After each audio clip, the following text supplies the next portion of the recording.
ही अशा एका आदर्श राज्याची कहाणी आहे की जिथं राजाच नाही. हे मला पडलेलं आवडलेलं एक सपाट आहे. एक आटपाट नगर, नगर नव राज्य होते. नगर महानगर नव्हतीच. नदीच्या आसपास डोंगराच्या बेचक्यात हिरव्यागार रानाबरोबर उगवलेल्या माणसांच्या वस्त्या होत्या.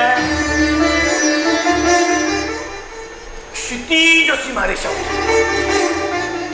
विशेष म्हणजे फक्त माणसंच नाही तर समदे या राज्याचे नागरिक होते. समदे म्हणजे अगदी समदे. सागराच्या पोटातील शेवटच्या थेंबापासून ते सूर्याच्या मस्तक मध्यातील प्रकाश बिंदू पर्यंत प्रचंड सूक्ष्म पसारा असलेले महाराज्य. समदे नागरिक,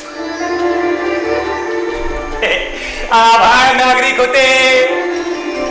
निळे जांभळे शुभ्र काळे तांबूस केसरी हिरवे निळे सर्व रंगाचे ढग नागरिक होते.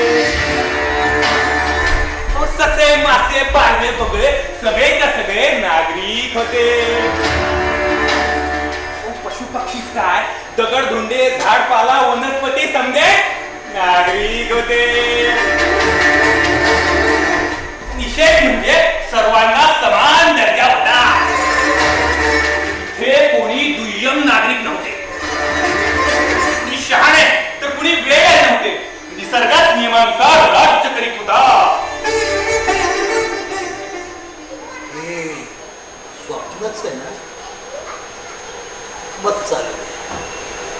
नाटकच असेल तर अशा राज्याची कल्पना करायला जड जाऊ नये.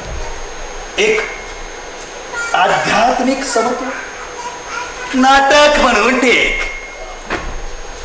हे नाटक नाही, असे राज्य होते जिथं दुय्यम नागरिकत्व नव्हते. झाले ना नाटक. दुष्ट लागण्याजोगे तर दिसतीये सारे. नाही महाराज, दृष्ट लागली आणि सारे विचित्र भयानक झाले. असे काय अरिष्ट कोसळले? दृष्टच लागली.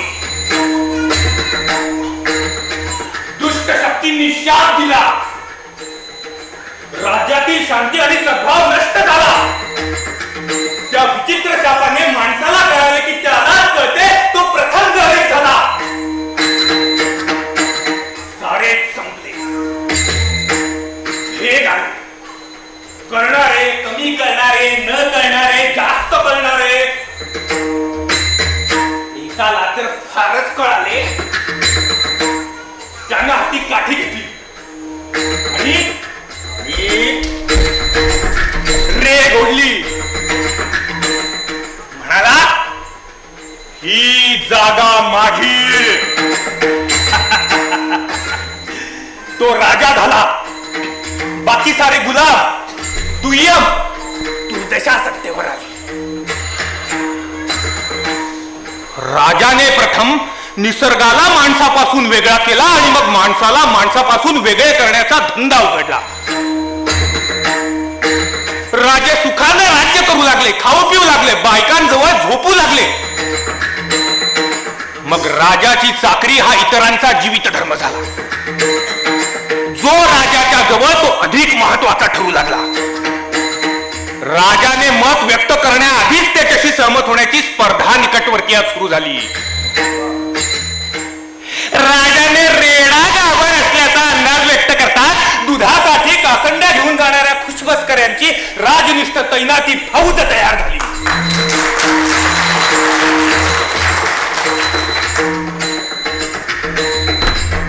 सर्वात वरचे मडके राजाचे, सर्वात लहान त्याहून मोठे त्या खाली उजव्या हाताचे. मग मंत्री दरबारी प्रशासक कर्मचारी प्रथम द्वितीय ते चतुर्थ अशी उतरंड लागली. हे वेदावे आले. कटकारस्थाने आली. सोन्याच्या राजाच्या पितळेच्या कानात एकमेकांविषयी विष ओतल्या गेले. नको असलेल्यांचे काटे काढण्यात आले, विरोधकांना तडीपार केले गेले, स्वातंत्र्याला जन्मठेपेची कैद फरमावण्यात आली आणि सर्वात मोठे आणि महत्वाचे मडके मात्र तळाशी सर्वात खाली गाडले गेले.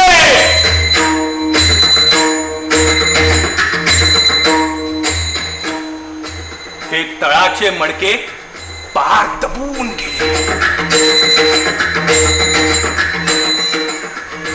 राजाच्या खाण्यापिण्याचा अतिरेक झाला, सहनशीलतेचा अंत झाला. हे तळाचे गाडले गेलेले मडके संतापले, स्फोट झाला आणि उठाव झाला.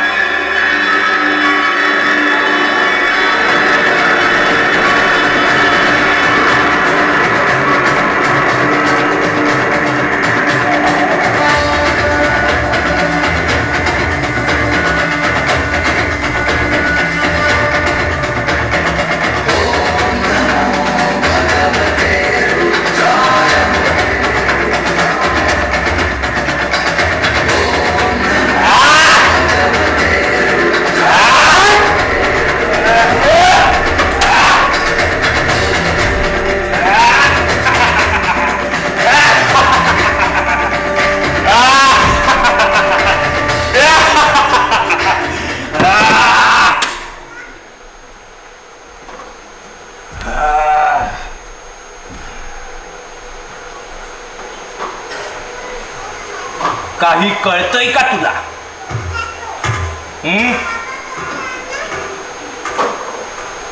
तू आता एक सर्वसामान्य माणूस झाला आहे. तुझ्यातील राजापार ओरबाडून फेकून दिलाय मी, आणि हाच माझ्या प्रयोगाचा अंतिम हेतू होता.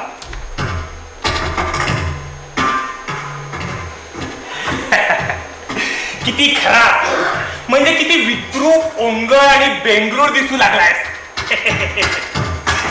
मीही तसाच. बघ, दोघेही सारखेच, जणू एकमेकांचे जुळे भाऊ, एकाचीच दुहेरी भूमिका.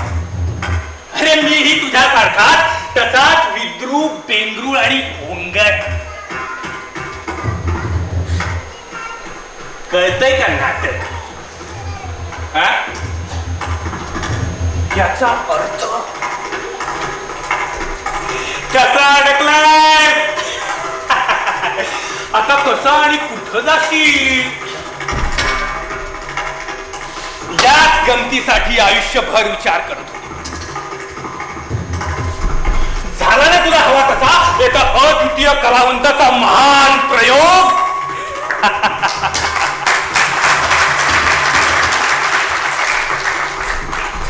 आवडला ना तुला?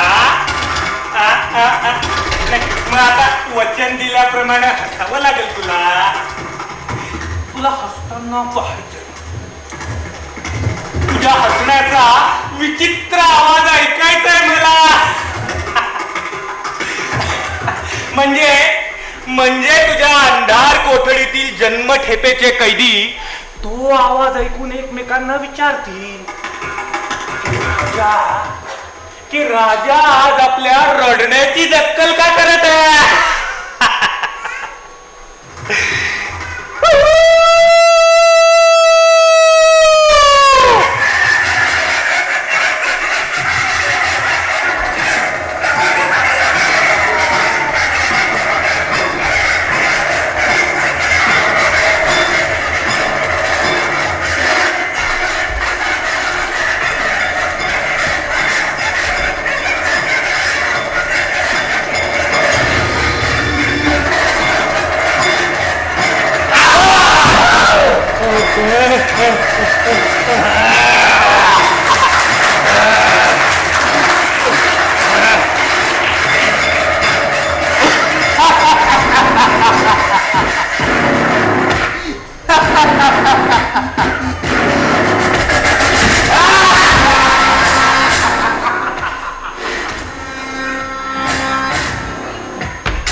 सुडाने पेटलेला तुझा चेहरा माझ्या आठवणीतून कधीही निघणार नाही. उत्कट राहावं दर्शन. तुझ्या हातात इतकी रग आहे याची मुळीच कल्पना नव्हती मला. विलक्षण आवडीने गळा दाबतोस तू. या पदावरून निवृत्त होशील तेव्हा तुला सर्वोच्च न्यायाधीश करेल मी. गळे चांगले दाबशील, निकाल लवकर लागतील. आताही निकाल चांगला लागला असता, तुझा प्रयोग यशस्वी झाला असता, तुला हवा तो परिणाम साधण्यात हेतू सफल झाला होता तुझा. पण शेवट हसला. मी हसलो आणि वाचलं. मूर्ख विदूषका, परिवर्तन इतके सोपे नसते. तुझी ही मूर्ख आणि थिल्लर नाटके खूप झाली.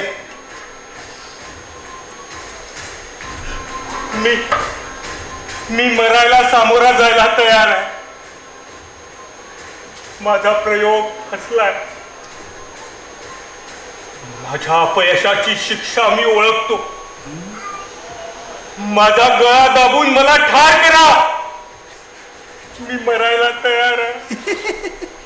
अपयश कसले? तुझा हेतू, तुला हवा तो